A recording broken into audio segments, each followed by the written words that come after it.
बुनियादी बात तो यह है जिसकी तह तक पहुंचना है कि आखिरकार सीमा हैदर जो दावा कर रही है उस दावे में सच्चाई है या फिर सीमा हैदर के साथ साजिश के तार जुड़ रहे हैं। और यही वो बुनियादी सवाल जिसके जवाब के लिए सवालों की लंबी लिस्ट एटीएस ने तैयार की है वरुण जैन, और सच्चाई तक पहुंचने में जुटी हुई है एटीएस की टीम। वरुण,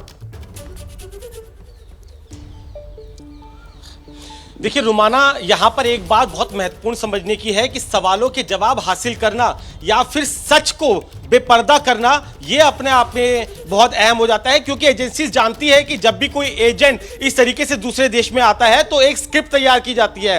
उस स्क्रिप्ट के हिसाब से ही मुखौटा भी लगाया जाता है। अगर सीमा ये दावा कर रही है कि उसकी पबजी से मुलाकात हुई, पबजी के बाद वो नेपाल आई है, नेपाल से मिलने के लिए वहां पर सचिन से इंडिया पहुंची, तो ये एक स्क्रिप्ट का हिस्सा हो सकता है और उससे मिलते जुलते एविडेंस पहले से ही क्रिएट किए हो सकते हैं। यही वजह है जब सीमा से नोएडा पुलिस ने पूछताछ की थी उसके बाद ही एजेंसीज अलर्ट हो गई थी।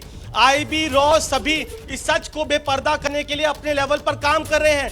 नेपाल की जिस होटल में विनायक में ठहरने के बाद सीमा ने बताई थी, वहां से एविडेंसेस उठाए गए हैं, सीसीटीवी खंगाले गए हैं, ताकि ये पता चल सके कि जो कहानी सीमा बता रही है वो तो सही है, क्योंकि उसके जरिए उसने कनेक्टिंग एविडेंस पहले से क्रिएट किए हो सकते हैं। लेकिन वो वहां किससे मिली? उसने हॉटस्पॉट का इस्तेमाल किया था। आखिरकार सिम होते हुए भी उसने हॉटस्पॉट का इस्तेमाल कर किससे इंटरनेट कॉलिंग की?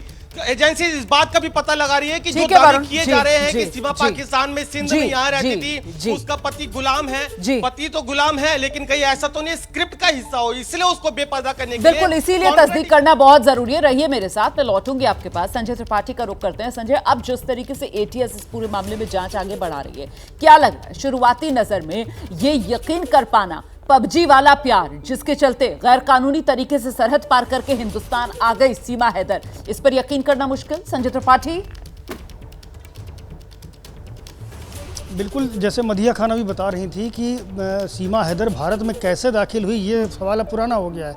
अब सवाल ये है कि सीमा हैदर आखिरकार भारत में दाखिल क्यों हुई है, और इसी को लेकर के एटीएस और दूसरी एजेंसियां उससे लगातार पूछताछ कर रही हैं। सीमा हैदर जो जवाब दे रही है वो एटीएस के जो उम्मीद की जा रही है उससे मेल नहीं खाते हैं, और लगातार क्रॉस क्वेश्चनिंग उससे की जा रही है, सवाल पर सवाल किए जा रहे हैं, और उन सवालों में सीमा हैदर उलझती जा रही है, ऐसा हमारे सोर्सेज का दावा है। जो पूछताछ की जा रही है उसमें यह भी पता चला है कि सीमा हैदर ने कहा है कि पाकिस्तान से वो इसलिए भारत आई क्योंकि उसने अपने पति सचिन को पाकिस्तान बुलाया था, लेकिन सचिन के हाथ में टैटू बना हुआ था ओम का। ऐसे में अगर वो पाकिस्तान आता तो वहाँ उसके साथ बुरा सलूक किया सकता था, उसका बुरा हश्र हो सकता था। ये दावा उसका भारत आने के पीछे है, लेकिन एजेंसीज इससे सेटिस्फाइड नहीं हो रही हैं। इसीलिए बिल्कुल इसीलिए पूछताछ हो रही है। कल 8 घंटे की पूछताछ, आज एक बार फिर से एटीएस जो है वो ले गई है सीमा हैदर को, और किसी गुप्त स्थान पर ले जाकर सीमा हैदर से पूछताछ हो रही है।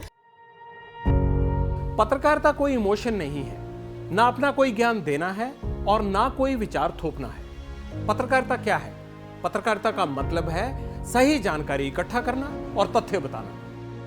पत्रकारिता आज जितने महत्वपूर्ण दौर में है शायद पहले नहीं थी। इस दौर से निकलने के लिए सिर्फ सच दिखाने की जरूरत है, वो सच जो आपके हित को आगे रखे। इसलिए अब रात 9 बजे प्राइम टाइम नहीं होगा, ये आपका टाइम है। जगविंदर पटियाल के साथ देखिए पब्लिक इंटरेस्ट, सोमवार से शुक्रवार रात 9 बजे सिर्फ एबीपी न्यूज पर। एबीपी न्यूज आपको रखे आगे।